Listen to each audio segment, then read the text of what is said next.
बंधन जी आइए आइए बैठिए। अरे रिया की सहेली, जरा अंदर से चाय नाश्ता लेकर आना बेटा। सब रिया ने अपने हाथों से बनाया है, सुबह से किचन में लगी हुई थी। अरे भाभी जी, इसकी क्या जरूरत थी, हम तो बस बच्चों को मिलाने आए हैं। और देखिए, हमारे यहाँ लेन देन की कोई रीत नहीं है, हमें दहेज 1 रुपए का भी नहीं चाहिए। बिल्कुल सही कहा। आज के जमाने में बेटा बेटी एक समान है। राहुल खुद इंजीनियर है, अच्छा कमाता है। हमें तो बस एक सुलझी हुई संस्कारी लड़की चाहिए जो परिवार को संभाल सके।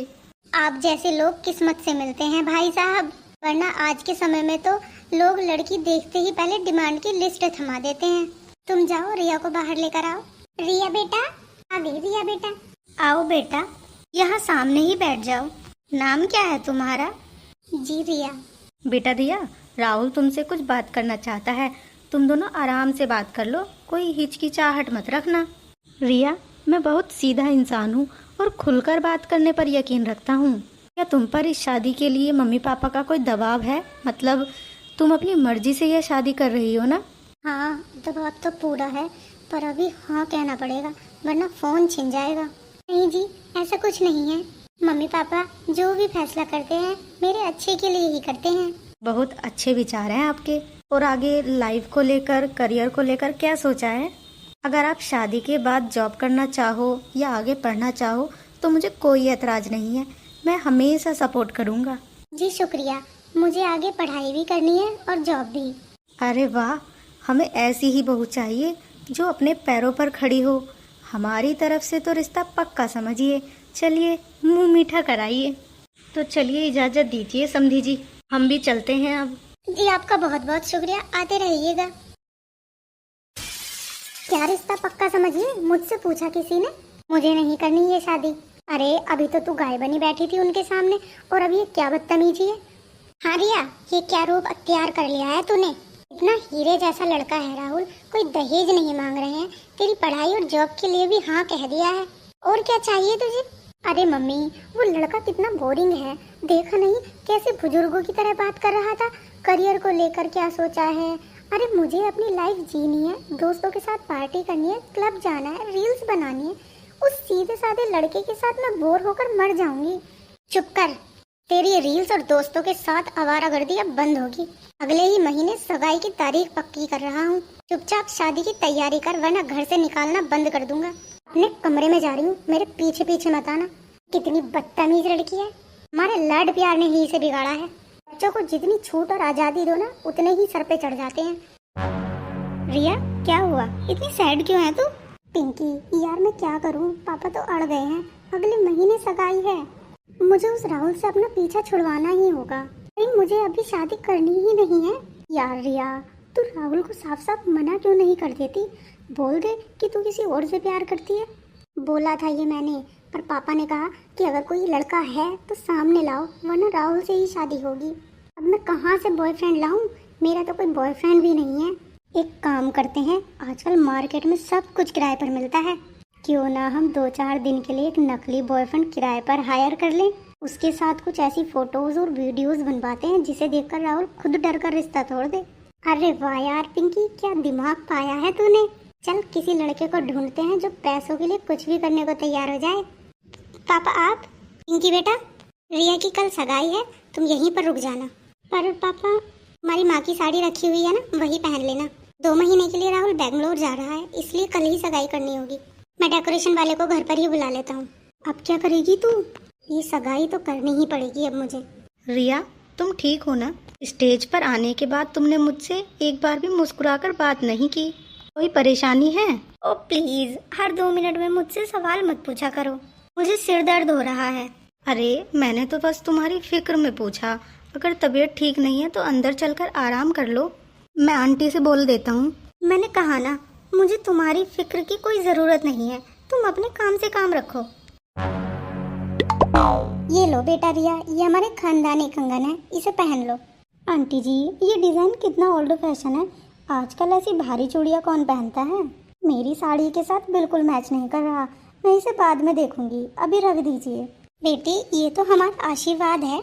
रिया, मम्मी से बात करने का ये क्या तरीका है? वो तुम्हें प्यार से दे रही हैं। देखो राहुल, मुझे लेक्चर मत दो, मैं अपनी सहेली के पास जा रही हूँ। आप ऐसे चुपचाप क्यों खड़ी हो, कुछ बोलो ना। मैं तो बेटा इसे देख के हैरानी हो गई, ये कैसा व्यवहार कर रही है। तूने उस लड़के से बात कर ली थी ना? अरे हाँ, तो उसकी चिंता मत कर, एक आ गया वो। हाँ तो मैडम क्या काम है? अरे आसान काम है, टेंशन मत लो। देखो रोहन, सीधे मुद्दे पर आते हैं। ये मेरा मंगेतर राहुल है, मुझे इससे अपना पीछा छुड़वाना है। तुम्हें 2 दिन के लिए मेरा बॉयफ्रेंड बनना होगा। अरे वाह, सुंदर लड़की का बॉयफ्रेंड बनने का मौका। पर मैडम मेरी फीस बहुत हाई है, इस काम के 50,000 लगेंगे। 25,000 अभी एडवांस और 25,000 काम होने के बाद। ये लो 25,000। काम ध्यान से सुनो, हम दोनों बाइक पर घूमेंगे, एक दूसरे का हाथ पकड़ेंगे और कुछ बात ज्यादा क्लोज सेल्फीज लेंगे। फिर तुम वो सारी तस्वीरें राहुल के नंबर पर व्हाट्सएप कर दोगे और बोलोगे कि रिया तुम्हारी नहीं मेरी है। अरे मैडम आप तो कमाल की प्लानिंग करके आई हो। चलो फिर देर किस बात की है, शुरू करते हैं एक्टिंग। क्यों ना शुरुआत इसी रेस्टोरेंट से हो जाए। अरे वाह क्या दिमाग है। पिंकी तू हमारी फोटोज क्लिक कर दे। हाँ हाँ मैडम आपका ये काम मैं आज ही खत्म करवा दूंगा, मेरी बाइक बाहर ही खड़ी है, चलो। तुम्हारा पेमेंट कल तुम्हें पूरा मिल जाएगा और सुबह में कल ये राहुल को भेज देना तुम। डन। ऐसे ही 2-4 दिन के केस और मिल जाए तो मेरी लाइफ सेट हो जाए। अरे इतने सारे मैसेजेस किसके हैं? रिया? सुन भाई राहुल, जिसे तू अपनी मंगेतर समझ रहा है ना, वो असल में मेरी गर्लफ्रेंड है। हम दोनों कॉलेज के टाइम से साथ हैं।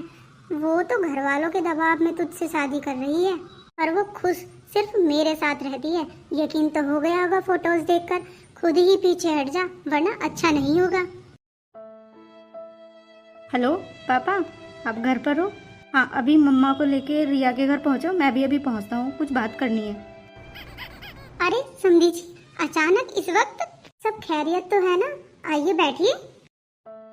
अब आपके घर का पानी पीना भी हमारे लिए पाप है। राहुल दिखाओ इन्हें इनकी संस्कारी बेटी का असली चेहरा। नहीं, ये नहीं हो सकता। मेरी रिया ऐसी नहीं है, ये जरूर किसी ने साजिश की है। रिया बाहर आ। जी माँ की बच्ची, ये बता देखकर क्या है ये सब? माँ वो ये मैं नहीं हूँ माँ। ये क्या बेशर्मी है रिया? कौन है ये लड़का? गले में हाथ डालकर तू घूम रही है। रिया, मुझे तुम्हारी सगाई वाले दिन का बर्ताव याद है, पर मुझे लगा था कि तुम शायद नर्वस हो, लेकिन तुम इतनी गिर जाओगी मैंने नहीं सोचा था। अगर तुम्हें ये शादी नहीं करनी थी तो मुझसे साफ साफ कह देती। इस तरह धोखा देने की क्या जरूरत थी? छोड़ो राहुल, इस जैसी लड़की के मुंह लगना भी हमारी तौहीन है। अच्छा हुआ शादी से पहले ही इस कुलक्षणी का रूप सामने आ गया। थू है ऐसी परवरिश पर। चलो यहाँ से। हम ये रिश्ता आज यहीं इसी वक्त तोड़ते हैं। रिया क्या मिल गया तुझे ऐसा करके? हाँ, नहीं करनी थी मुझे शादी, टूट गया ना रिश्ता। अब खुश हो जाओ, मैं जा रही हूँ अपने कमरे में। इस लड़की ने तो हमारी नाक ही कटा दी। चलो बला टली, अब आराम से लाइफ एंजॉय करूंगी। अरे रोहन का call. Hello Rohan. Thank you यार, काम हो गया। राहुल ने रिश्ता तोड़ दिया, अब हमारा कांटेक्ट खत्म। मैडम कांटेक्ट तो खत्म हो गया, पर असली बिजनेस शुरू होता है। क्या मतलब बिजनेस कैसा? मैंने बाकी के पैसे तुम्हें 25,000 रुपए पिंकी के हाथ भिजवा दिए हैं। अरे वो 25,000 तो चिल्लर थे मैडम, अब मुझे 5 लाख रुपए कैश चाहिए। क्या 5 लाख? तुम पागल हो गए हो क्या रोहन? किस बात के 5 लाख? देखो रिया मैडम, जो फोटोज तुमने मेरे साथ खिंचवाई हैं वो तो नॉर्मल थी, लेकिन मेरे पास फोटो एडिटिंग के ऐसे ऐसे सॉफ्टवेयर हैं जिससे मैं उन फोटोज को बहुत ही गंदे और न्यूड अश्लील फोटो में बदल सकता हूँ। अगर कल सुबह तक मेरे अकाउंट में 5 लाख नहीं आए तो मैं वो गंदी तस्वीरें सोशल मीडिया पर वायरल कर दूंगा और तुम्हारे सारे रिश्तेदारों और पड़ोसियों को टैग कर दूंगा। सोचो तुम्हारी और तुम्हारे खानदान की क्या इज्जत बचेगी। नहीं रोहन प्लीज ऐसा मत करो, मैं बर्बाद हो जाऊंगी। मेरे पास इतने पैसे नहीं है, मैं एक स्टूडेंट हूँ। मुझे उससे कोई मतलब नहीं है, अपने बाप के लॉकर से चुराओ या गहने बेचो, मुझे कल सुबह तक पैसे चाहिए, वरना कल तुम्हारी गंदी फोटोज इंटरनेट पर तैरेंगी। फोन रखता हूँ, बाय बाय। ये मैंने कैसी बेवकूफ़ी कर दी, अपनी आज़ादी के चक्कर में एक क्रिमिनल के जाल में फंस गई। मम्मी पापा को जाकर बताती हूँ, वो मेरी इस बात को जरूर समझेंगे। मैं उनसे माफ़ी मांग लूंगी। आप परेशान मत होइए, सब ठीक हो जाएगा। पापा मम्मी मुझे बचा लीजिए, मुझसे बहुत बड़ी गलती हो गई है, मैं बर्बाद हो जाऊंगी। दूर हट जा रिया हमारे सामने से। जो बेटी अपने बाप की इज्जत सारे आम नीलाम कर सकती है, उसका इस घर में कोई हक नहीं है। अब क्या रोना रो रही है, रिश्ता तो टूट गया, अब और क्या देखना बाकी है। मम्मी वो लड़का रोहन जिसे मैंने किराए का बॉयफ्रेंड बनाया था, अब वो मुझे ब्लैकमेल कर रहा है। वो मुझसे 5 लाख रुपए मांग रहा है, वरना मेरी फोटोज को गंदा एडिट करके इंटरनेट पर डालने की धमकी दे रहा है। क्या किराए का बॉयफ्रेंड? यानी वो सब एक नाटक था? तुमने हमारे मान सम्मान का तमाशा सिर्फ एक नाटक के लिए बना दिया। अजी गुस्सा बाद में करना, पहले अपनी बेटी की जान और इज्जत बचाओ। वो गुंडा तो इसे जीने नहीं देगा। इस लड़की ने जो किया है उसकी सजा इसे मिलनी चाहिए, लेकिन उस अपराधी को मैं नहीं छोड़ूंगा। चलो अभी पुलिस स्टेशन। रोशनी वो फाइल उठाकर देना टेबल से। जी सर। सर प्लीज हमें बचा लीजिए। अरे अरे क्या हुआ, थोड़े आहिस्ता बोलो। सर वो लड़का हमारी लड़की को बहुत ब्लैकमेल कर रहा है। सर मैं बताती हूँ आपको पूरी बात। ये सब हुआ सर। लानत है तुम जैसी लड़कियों पर। आज़ादी और शौक के चक्कर में तुम लोग ये भी भूल जाती हो कि कानून और सुरक्षा क्या होती है। किसी अनजान लड़के को पैसे देकर ऐसे काम में शामिल करना कानूनी तौर पर भी जुर्म है। अगर वो तुम्हारी फोटोज वायरल कर देता है तो तुम कहीं मुंह दिखाने लायक नहीं रहती। सर मुझे माफ कर दीजिए, मुझे मेरी भूल समझ आ गई है। प्लीज मुझे उस ब्लैकमेलर से बचाइए। ठीक है, अब रोना बंद करो, हम उस लड़के को सबक सिखाएंगे। तुम उसे फोन करो और कहो कि तुम पैसे लेकर आ रही हो, जैसे मैं कहता हूँ वैसा करो। हेलो, हाँ रोहन, तुम मुझे उसी कैफे के बाहर मिलना, पैसे लेकर आ रही हूँ। सर वो मुझे उसी कैफे के बाहर मिलेगा। रोशनी तुम जरा यूनिफॉर्म चेंज करके आओ और फॉर्मल कपड़ों में आना। Yes sir. ये रहा रोहन। आ गई मैडम, माल लाया। देखो चालाकी मत करना, वरना एक क्लिक और तुम्हारी इज्जत साफ। और ये कौन है? मेरी दोस्त है ये लो रिया, ये लो पैसे, इसमें पूरे 5 लाख हैं। और प्लीज मेरे फोटोज डिलीट कर दो। अरे वाह, अब आया ना ऊंट पहाड़ के नीचे।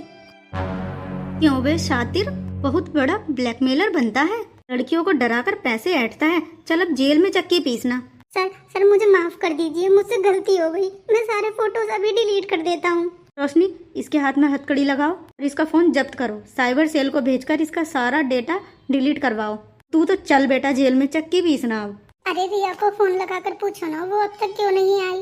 पापा मम्मी, पुलिस ने वो सारे फोटोज डिलीट कर दिए हैं और रोहन को जेल भेज दिया है। अब कोई खतरा नहीं है, मुझे माफ कर दीजिए। मैं समझ गई कि राहुल कितना अच्छा लड़का था और आप लोग मेरे भले के लिए सोच रहे थे। मैं अब कभी ऐसी गलती नहीं करूंगी। पुलिस ने तो तुम्हारी इज्जत और जान बचा ली रिया, लेकिन जो भरोसा तुमने हमारा तोड़ा है वो अब इस जन्म में कभी वापस नहीं आ सकता। तुमने सिर्फ राहुल का रिश्ता नहीं तोड़ा, तुमने इस समाज में हमारा सिर हमेशा के लिए झुका दिया है। लोग हम पर थूकेंगे रिया बेटा। हमने तुम्हें पढ़ने दिया, बाहर जाने की आजादी दी, पर तुमने उसका यह सिला दिया। आज से तुम्हारा हमसे कोई नाता नहीं है। इस घर के दरवाजे तुम्हारे लिए हमेशा के लिए बंद होते हैं। नहीं पापा प्लीज ऐसा मत कहिए, मैं कहाँ जाऊंगी? तुम जहाँ जाना चाहो जा सकती हो, अपनी आजादी की जिंदगी जियो, दोस्तों के साथ घूमो, पर हमारे लिए हमारी बेटी कल ही मर गई थी, यहाँ से चली जाओ। हाँ रिया, तुम्हारे पापा ने बिल्कुल ठीक कहा, हम आगे ऐसी बेइज्जती नहीं सह सकते, तो तुम इस घर से जा सकती हो। अब हमारे दिल में तुम्हारे लिए कोई जगह नहीं है। हमने अपनी जिम्मेदारी बखूबी निभाई है। आप भी आराम कर लो, मैं भी आराम करती हूँ, और रिया चली जाएगी तो गेट बंद करके आ जाना। माता पिता का फैसला हमेशा आपकी भलाई के लिए होता है। गलत तरीकों से और अपनों का दिल दुखाकर पाई गई आजादी हमेशा बर्बादी की खाई में ले जाती है।